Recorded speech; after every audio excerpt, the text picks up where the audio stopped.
Welcome to Creating a Supportive Environment for Youth with ADHD and Anxiety. This is the second of a video series of parenting on the intersection of ADHD and anxiety. This session is brought to you by the Learning Resource Center Network, which helps educators, leaders, and families of disabilities have access to support, services, and professional development such as this. Please come check out one of our centers. You can see the addresses below and contact information. And today's professional development is brought to you by the LRC-South, located within Rowan University's College of Education. And thanks for joining us for this second video series. And it's nice to meet those of you who are watching this for the first time. I'm Kara Ieva. I share that I come with many identities. An imperfect parent is the first, and also a professor in the Counseling and Ed Settings program here at Rowan University. I am a former teacher, administrator, and school counselor, and I am a mom to two neurodiverse children with ADHD, autism, and anxiety. And I'm Cathy Brant, also an imperfect parent and an assistant professor of equity and teacher education. I'm a former classroom teacher and a mom of a kiddo with ADHD and anxiety. So today we are going to talk about how to create a supportive home environment so our children can thrive. We'll talk about routines, realistic expectations, and really promoting a sense of security. So we're going to start with a brief check-in. We're going to talk about, which we did a little bit, about where this video is in relationship to the rest of the series. We're going to review video 1. If you didn't get a chance to go watch it, go back and watch it, about what is ADHD and anxiety and how do they coexist. And then we're going to talk about some strategies for creating a supportive home environment. Yes. And so with that being said, one of the things that we learned in this first video is that we as adults also matter on where we are and how we're doing. So we're checking in the same way that we ask you to check in with your kids about what brings you joy. For me, it is my morning cup of coffee. I go to bed thinking about it. I love warm sensory. And if it could be in quiet or on the water, my joyfulness goes up a whole other octave. How about you, Cathy? And for me, it's video games. I am the gamer in my household. I like RPGs. I like first-person shooters. I like open world things. I like puzzle games. Basically, if there's a game, I'm going to try it and then perhaps spend more time than I should devoted to actually playing that game. Mm-hmm. Yeah. And so as you think about what brings you joy, right? It could be small, it could be large, but it's also about putting ourselves in a mental state, right? Of feeling really good about certain things. And So when so, we look back, go ahead. No, you go. Mm-hmm. All right. So when we look back at our video, the first video, this graphic for me really helped put it together for me with having a kid with ADHD and anxiety and getting to understand the connections between those two, right? And that sometimes we can't figure out, is it ADHD? Is it anxiety? Sometimes the answer is yes, right? That it's not one or the other, it is yes. And so understanding the overlap between these two is so important for how you move forward with helping your child, helping yourself. Mm-hmm. Yeah. And also keeping in mind, one of the things we talked about in the last video is that the connection, what goes on in the brain and how is the brain affected by the ADHD and anxiety. And it's what we call executive functioning. And so just in review, it really changes how they are able to control both the physical and emotional response, as well as being able to organize and to plan and to be able to follow through while also being able to recall and also have some flexible thinking.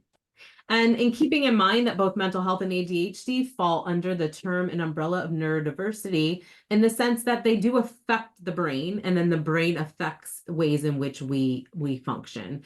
We also recognize that just because they are diagnoses doesn't mean that people can't live full functioning lives. We just need strategies and support along the way. And so one of the rationales of why this is extremely important is about how our youth respond and as they are developing. And so as a classroom teacher, I was actually okay when I found students to express outcomes either verbally, behaviorally, or we can visually see that they're disengaged. One, because it alerts us that something is wrong and something needs to be attended to.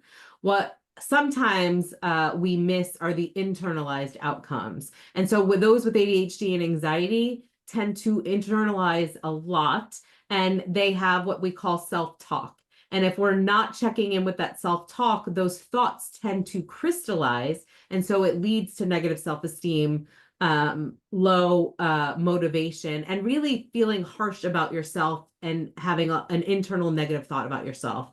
And so without correcting that, we can lead them with those internal thoughts.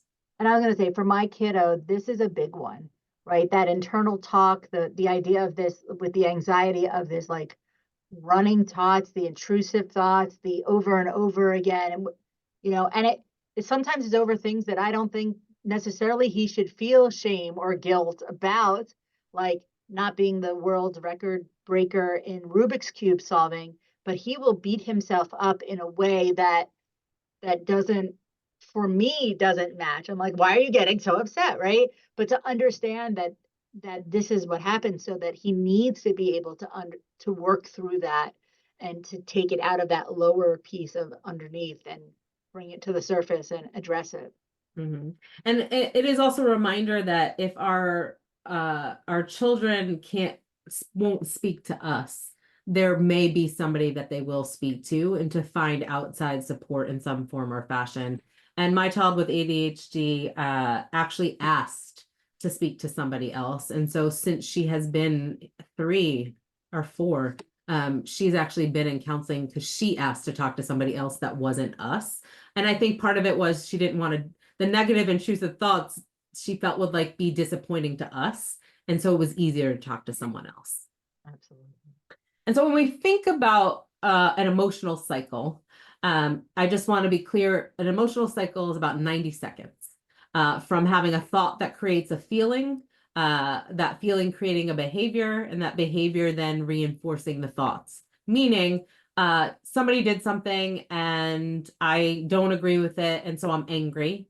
Because I'm angry, I might just slap somebody. I'll just use that as an example. And because I slapped that person, potentially, it reinforces the fact that I'm angry, and that cycle can continue, right? You've been angry longer than 90 seconds. You've been sad for longer than 90 seconds, but that whole original cycle is 90 seconds. So what we share in a strategy to say is that if we take a deep breath before reacting, it alleviates that 90 seconds and has us respond from a different place than if we were completely overwhelmed or in that emotion. And I say that to say that we both have to model that as adults. We shared a little bit in the first video about that as well as teach them to be less impulsive, because the anxiety and the ADHD really plays a toll on the impulse and emotional impulse control. And so one way to alleviate it is to teach this strategy before ever talking, before ever engaging. Here's what we're doing. We're going to take 5 breaths, or whatever the case may be. One of the best strategies my kid ever learned was what they call dragon breathing, right? This idea of inhaling slowly for 5 seconds and then letting it out like a dragon spewing out fire. And what it does is it detaches the emotion from the trigger, right? So then we're not getting that reaction. So now we can respond because we've sort of separated that. And that strategy of that dragon breathing just builds in that 90 seconds, right? In a way that doesn't, you're not saying, okay, let's take 90 seconds. It's like, all right, let's do some dragon breathing. Let's dragon breathe together. Yeah. And letting us both dragon breathe together also helps us as parents sometimes to not have that instantaneous reaction. Mm-hmm. And so when we think about home, and I know it is different for every family and for every child, but we do want to promote a sense of security in the home environment. Now, that also does have its consequences in the sense that Home is a safe place for my child, and so they are their most authentic selves. And that means they are their most anxious selves. And so there are things that come along with that as well. However, we do want them to feel safe somewhere, and that space we want them to feel safe is with you and at home potentially. And so in thinking about home, we mentioned this in the first video, just want to highlight that sleep is maintenance is a huge piece of this. We talked about routines as far as sleep is concerned. We're all going to be irritable if we don't have sleep. And so how do we best attend to that? Second thing to think about is the bedroom environment. It looks different, right? Some of you might have multiple kids sharing a room. And so what does that look like for them? And how do we carve out a space that is just theirs if it's a multiple sharing room that they are able to function in? And I'm going to go with this together through this list that decluttering or not is one of those things that is going to be up to you and your child. So I know some of us really like a clean house and really like it orderly, and we function in that way. Sometimes, particularly with ADHD, organized chaos is a way in which they know where things are and they like it in a cluttering space. And so it really is just going to depend. And I know we want to teach best practice no matter what, but it is a fight all the time about how to put things away and this, that, and the other. And to be honest, it doesn't bother them in the same way it could bother us as a parent. And so that becomes a conversation to have. Also, labeling is a huge piece of this. So while we understand they might like the clutter, we do want them to learn the skills of also organizing. And so labeling things in the room make it very easy. And so you can see in this picture, they're labeling outfits for the week. They put them together and they're done. They don't have to think about it through the week or struggle in the morning.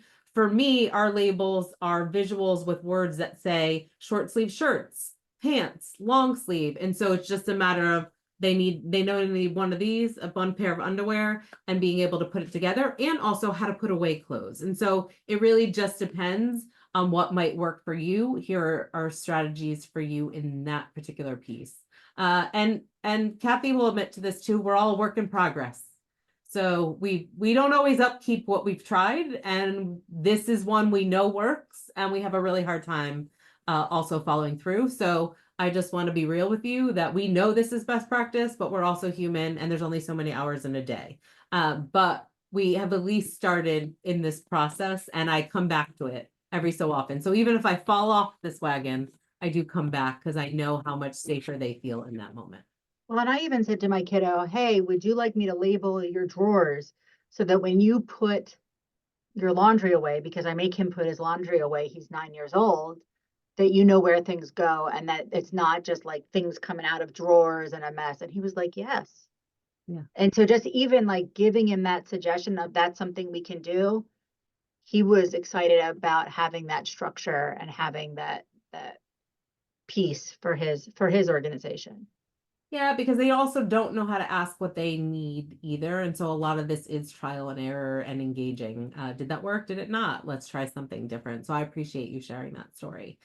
Which leads to really that last piece is that decisions are extremely hard for both anxiety and ADHD. And so it's really easy to not engage in a decision. So you could say, hey, what do you want to eat? And that is a very overwhelming question.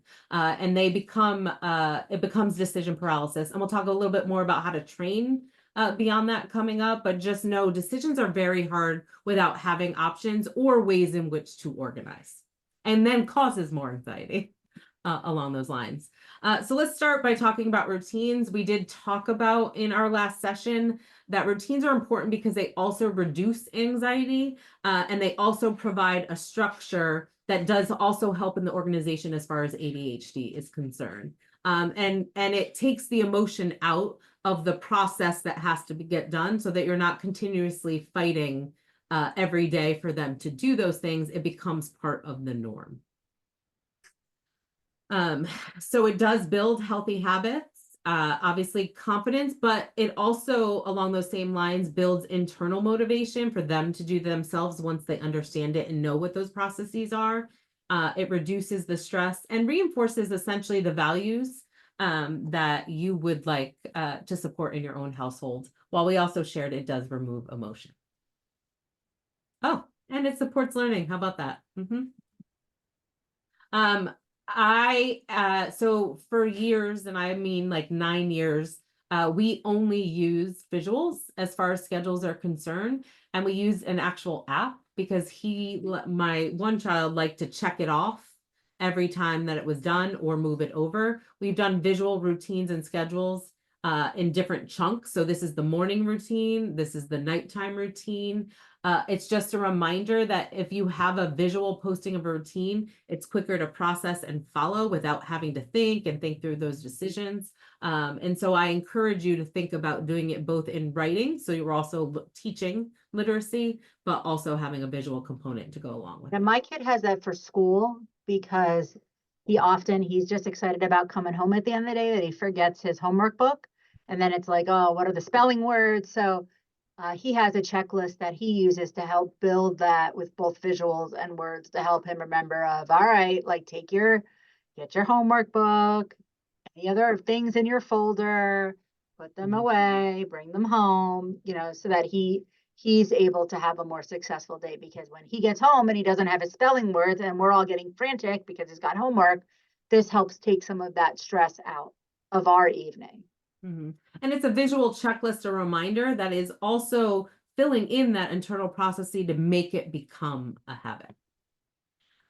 These are just examples so you can see. This was when during COVID and we were having virtual school day, like we had to come up with some sort of routine and structure. And so we do this also not just at what happens in small routines. We also do this if we're leaving the house. It just reduces the anxiety and allows them to go from thing to thing. You can use whatever works for you. It could just be pictures in a row that they're screening through on an iPad, but we just wanted to provide you with another visual. So let's talk about choices. One of the things we shared with you was decision paralysis. And part of that is choices become this picture says it all. It becomes very overwhelming, like on how to, when we learned about choices, we learned how to evaluate the pros and cons, right? And then pick one based on that. That's a very long internal process. And so it takes a lot of mental energy and it's much easier to disengage. So one of the ways in which we help support that is by giving choices so that they feel like they have a sense of control. Because a lot of times as a kid, we get told what to do all the time without any choice in there. And so control and agency in there, and then also while promoting this internal process and motivation. And so we do this for food.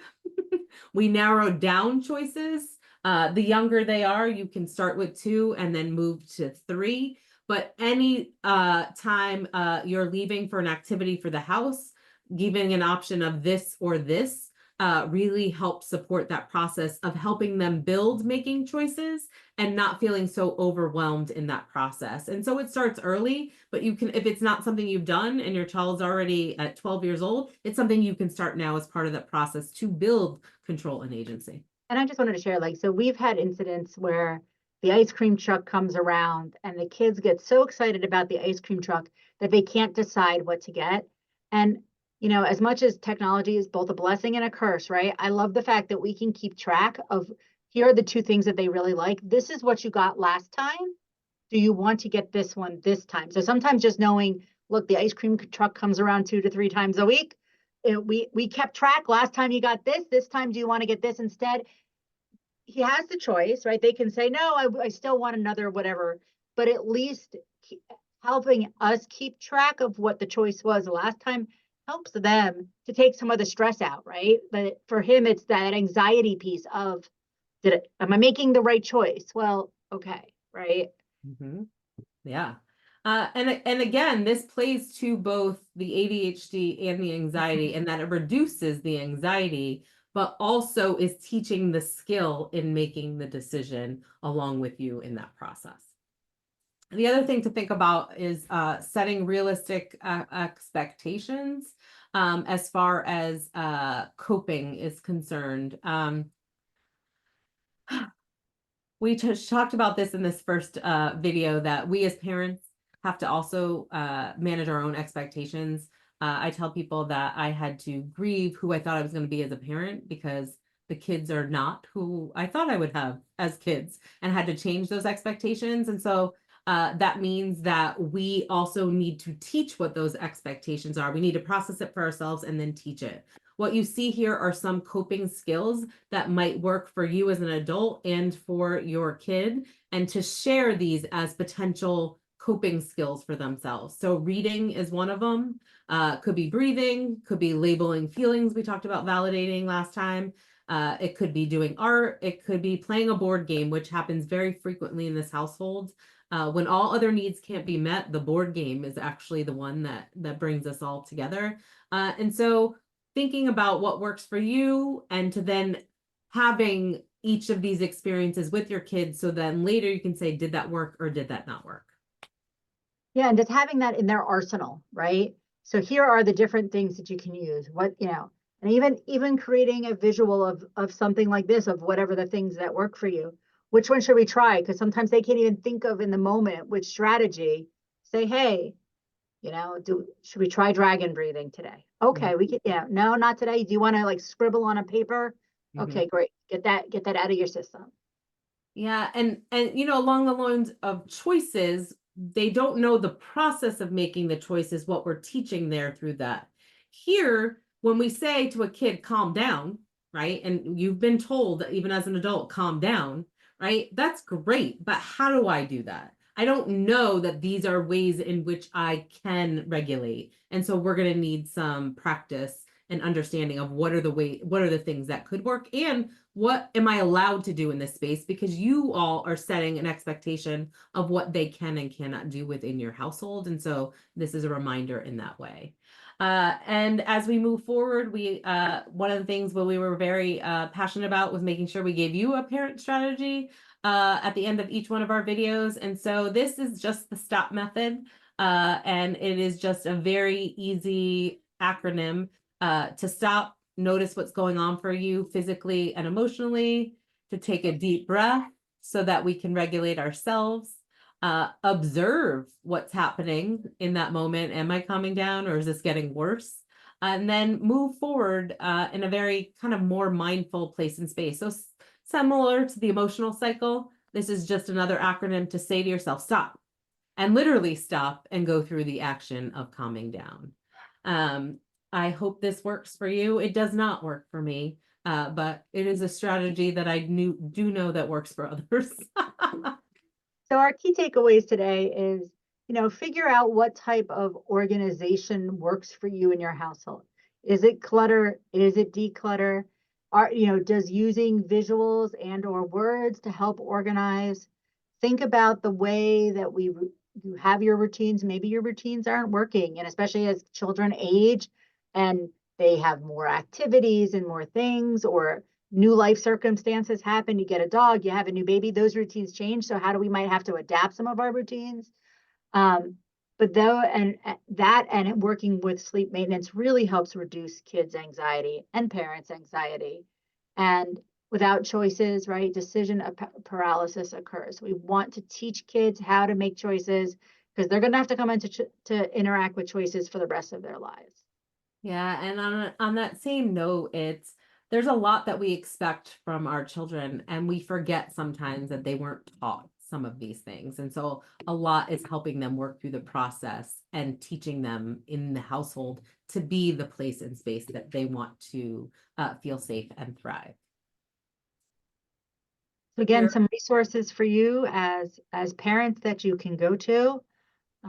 We have our image sources.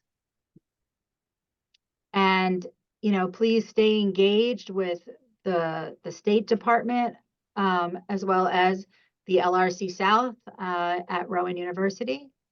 And we thank you today. I don't know what happened. Our thing got messed up. There we go. We thank you. We thank you. And we hope to see you coming up in the fall for our next presentation to be announced at a later time. Take care of yourself and each other, and have a great day.